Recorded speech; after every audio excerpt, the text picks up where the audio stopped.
Notícias da Igreja Católica. Quinta-feira, 5 de outubro de 2023, hoje é dia de Santa Faustina, apóstola da Divina Misericórdia.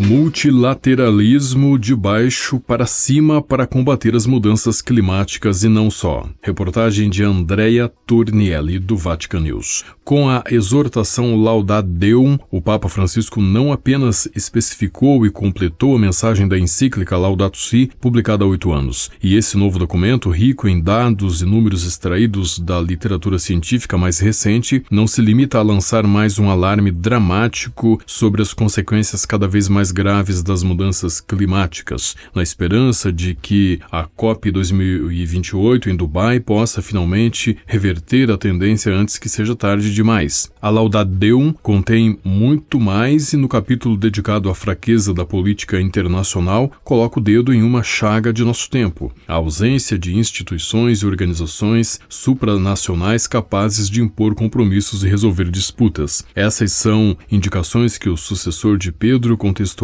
no âmbito da crise climática e da necessidade de reduzir as emissões nocivas por meio de uma verdadeira conversão ecológica, mas que dizem respeito ao nosso futuro, não apenas em relação à custódia da criação. De fato, elas se aplicam a outras esferas, basta pensar na da guerra, ou melhor, nas muitas guerras que estão sendo travadas no mundo neste exato momento, peças de um espectral mosaico que Francisco chamou várias vezes de Terceira Guerra Mundial em pedaços. A visão que o Papa propõe é a multipolar, a do multilateralismo, insistindo na necessidade de favorecer os acordos multilaterais entre os Estados e a possibilidade de alguma forma de autoridade mundial regida pela lei, ou seja, de organizações mundiais mais eficazes, dotadas de autoridade para garantir o bem comum mundial, a erradicação da fome e da miséria e a defesa segura dos direitos humanos fundamentais. Organizações capazes de assegurar a realização de alguns objetivos inalienáveis. São necessários novos instrumentos e não apenas a repetição dos antigos. Assim como no caso da guerra em curso na Ucrânia, o pontífice esperava uma redescoberta do espírito de Helsinki, ciente de que a Conferência de 1975 sobre segurança e cooperação na Europa, como tal, seria irrepetível hoje. Portanto, com relação à crise ambiental, ele escreveu: mais do que salvar o velho multilateralismo, parece que hoje o desafio é reconfigurá-lo e recriá-lo à luz da nova situação global, reconhecendo e valorizando o trabalho que tantas agregações e organizações da sociedade civil estão fazendo para compensar as fraquezas da comunidade internacional. É significativo nesse sentido que o Papa cite o processo de Ottawa contra a produção e o uso de minas antipessoais, um exemplo que demonstra como a sociedade civil e suas organizações são capazes de criar dinâmicas eficientes que a ONU não consegue. Em sua exortação, o bispo de Roma propõe, portanto, o multilateralismo como um caminho inevitável, um multilateralismo de baixo para cima e não simplesmente decidido pelas elites do poder, reconhecendo a importância das novas potências emergentes que estão se tornando cada vez mais relevantes. Para alcançar esse novo multilateralismo, são necessários novos procedimentos para a tomada de decisões. Precisamos de espaços de conversão, consulta, arbitragem, resolução de conflitos, supervisão e, em suma, uma espécie de maior democratização na esfera global para expressar e incluir as diversas situações. Porque, conclui Francisco, não será mais útil apoiar instituições que preservam os direitos dos mais fortes sem cuidar dos direitos de todos, seja abordando a crise climática e migratória, seja que se fale dos conflitos que ensanguentam o globo ou que se ocupe finalmente do escândalo da fome e da sede no mundo com a proposta de mudar o atual sistema econômico-financeiro que produz iniquidade. Todos esses são fenômenos interconectados, como a encíclica Laudato Si já havia demonstrado amplamente. Notícias da Igreja Católica. Não estamos aqui para realizar uma reunião parlamentar nem um plano de reformas. O Sínodo, Amados irmãos e irmãs, não é um parlamento. O protagonista é o Espírito Santo, disse o Papa Francisco na homilia da missa de abertura do Sínodo da Sinodalidade. Na manhã de ontem, na Praça de São Pedro, ainda coberta de flores e plantas da vigília ecumênica de oração que aconteceu no sábado 30 de setembro, o Papa Francisco se reuniu com os novos cardeais criados no recente consistório para celebrar a missa de início do Sínodo da Sinodalidade. O Sínodo da Sinodalidade foi convocado em outubro de 2021 sob o lema Por uma Igreja Sinodal, Comunhão, Participação e Missão. 365 pessoas estão convocadas para a sessão que acontecerá neste mês de outubro em Roma, entre bispos, religiosos, sacerdotes, diáconos e leigos. Pela primeira vez, os não-bispos, incluindo 54 mulheres, terão direito de voto. Depois da chegada dos cardeais, religiosos e muitos leigos de diversas nacionalidades, o Papa iniciou a celebração pedindo a intercessão de São Francisco de Assis, cuja festa foi celebrada ontem. Dado o início iminente do Sínodo da Sinodalidade, o Papa advertiu que não haveria espaço para estratégias humanas, cálculos políticos ou batalhas ideológicas.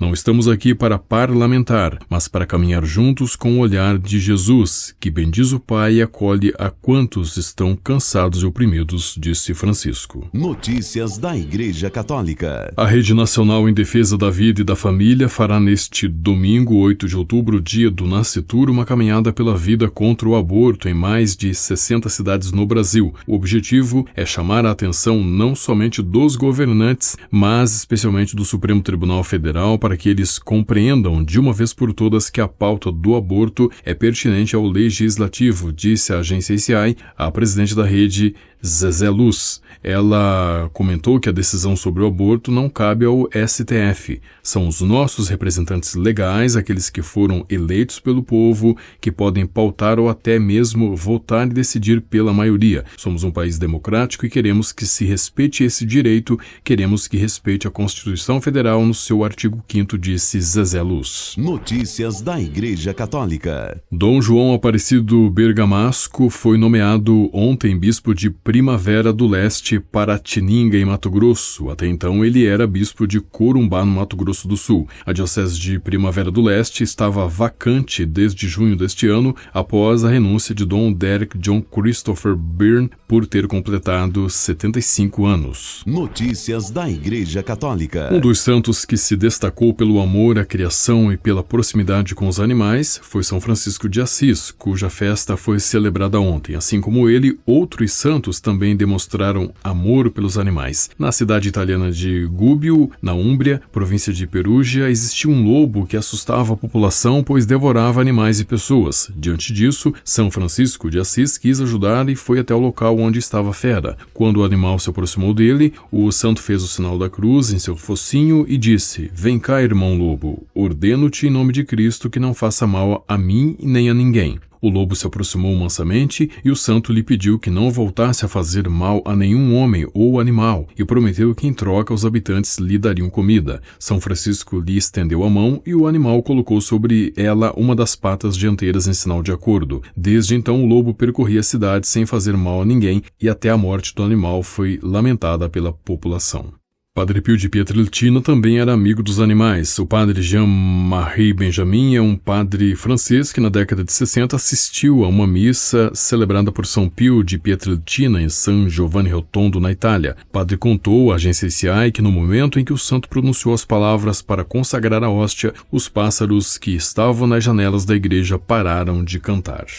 Outro santo que gostava dos animais também era São José de Cupertino. Um dos vários dons sobrenaturais de São José de Cupertino, além da levitação, era o dom de se comunicar com os animais. Por exemplo, as ovelhas o ouviam atentamente quando ele rezava e as andorinhas o seguiam enquanto ele caminhava. A americana Joan Carol Cruz escreveu em seu livro Mistérios, Maravilhas e Milagres na Vida dos Santos a história de um pássaro que acompanhava com seus cantos as freiras de Santa Clara na cidade de Cupertino.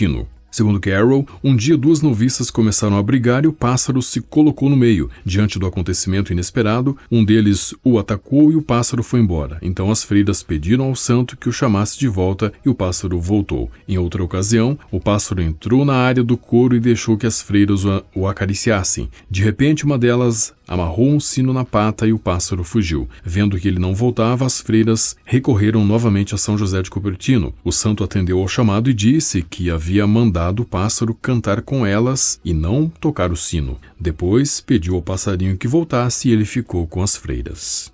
Outros santos que também gostavam de animais são Santo Antônio Maria Claret e São Francisco Xavier. Com a colaboração do Vatican News e da agência ACI, você ouviu o Boletim de Notícias Católicas que volta amanhã. Notícias da Igreja Católica.